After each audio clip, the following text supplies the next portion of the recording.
It was the kind of morning where the sun hung low and lazy, spilling gold over the acres of soybean and corn like a promise that the day would be quiet. But sometimes a quiet morning is just the world holding its breath before it exhales trouble, and if you've ever felt that slow tightening in your chest when something unseen is heading your way, you'll know exactly why I'm telling you this right now. So before we get into it, hit that subscribe button because you're going to want to hear every turn this story takes, because the moment you think you've figured it out, I promise, you haven't. Out here in the heartland, in a stretch of rural county where the dirt roads carve between fields and the neighbors are more than an acre apart, lived the Hargrove family, a father named Elijah, his wife Marlene, their 16-year-old son Jacob, and 12-year-old daughter Naomi, who kept mostly to themselves, working the land with the kind of steady pride passed down from generations who knew that sweat was worth more than silver. Their farmhouse was sturdy, weathered, white-painted boards fading just a bit, the red barn standing like a sentinel behind it, and the only thing louder than the cicadas in summer was the sound of Elijah's John Deere rolling down the rows. Elijah was a tall, broad man, his presence quiet but commanding, the sort who could walk into a room and silence it without a word, and though the townsfolk saw him as just another farmer trying to keep the bank off his back and his yields high, there was a stillness in his eyes, the kind you find in people who've been in places where stillness meant survival. In town, people like to talk, and lately, talk had started turning toward the Hargroves, not about their crops, but about land, because a local developer had been sniffing around, offering cash to anyone willing to sell, and when Elijah declined, politely but firmly, more than once, he started noticing little changes, like the county inspector stopping by unannounced, claiming there were irregularities in his fencing, or the way unfamiliar trucks lingered too long at the end of his driveway before turning away. At first, he didn't mention it to Marlene, figuring it was just the kind of small-town pressure tactics folks sometimes used, but when he caught the same black SUV parked half a mile down on the gravel road 2 days in a row, windows tinted, engine idling, something in him shifted from tolerance to quiet vigilance. The next week, at the feed store, a neighbor muttered something about hearing the sheriff had been talking to the city council about problem properties, and Elijah just gave a small nod, the kind that hides a storm behind it. Jacob, meanwhile, had been noticing too, how one night a drone buzzed low over their back pasture, its red light blinking like a threat, or how the mail started arriving already opened, the flap resealed awkwardly. Naomi, young as she was, felt it in the way her mother kept checking the locks twice at night. It was a Thursday when the first direct confrontation happened.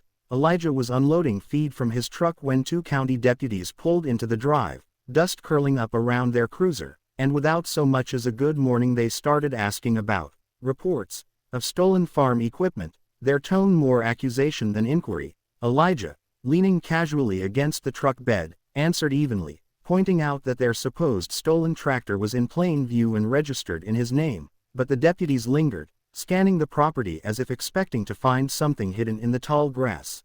After they left, Marlene asked if they should call a lawyer, but Elijah just said, not yet, because he had a habit of gathering the whole picture before making a move, a habit born not from farm life, but from another, far more dangerous one. Years before, over the next month, the visits became more frequent. Deputies, county code officers, even animal control, all with thin excuses, each time taking photos, asking pointed questions, sometimes stepping a foot too far onto the porch without invitation. Then came the night when Elijah woke to the sound of gravel crunching and saw, through the curtain slit, half a dozen figures in dark tactical gear moving toward the barn. No lights, no sirens. He slipped out of bed without a word, his movements smooth, deliberate, opening the small lockbox in the closet not for the shotgun inside but for a folded, worn piece of laminated ID and a small encrypted radio, both relics of a life his family didn't fully know. Outside, he moved like the night belonged to him, circling wide until he came up behind the intruders, who were clearly not ordinary deputies. They carried themselves like men used to kicking indoors, but sloppy, uncoordinated compared to what Elijah had known. He made a low, sharp whistle, enough to make them freeze. And when one spun around, his rifle at the ready, Elijah was already in front of him, hand on the barrel, twisting it away with a movement so fast it might have been missed if anyone blinked. "You're trespassing," he said calmly, and the weight of his voice, the way it carried authority, made them hesitate. One of them muttered something about a warrant, but when Elijah asked to see it, they didn't produce anything. Instead they backed off, muttering threats, retreating to their vehicles. By morning, rumors swirled in town that Elijah had assaulted officers, though no charges were filed. Yet, Marlene, now aware this was no longer random harassment, pressed him for answers, and that night, over black coffee at the kitchen table, he told her enough. That he'd served in the army, special operations, that he'd been dealt a force, and that some of the skills he'd learned hadn't been put away with his uniform. The next escalation came fast. An official-looking notice nailed to their fence claiming imminent seizure of the property for violations, all of which were fabricated. Elijah made some calls.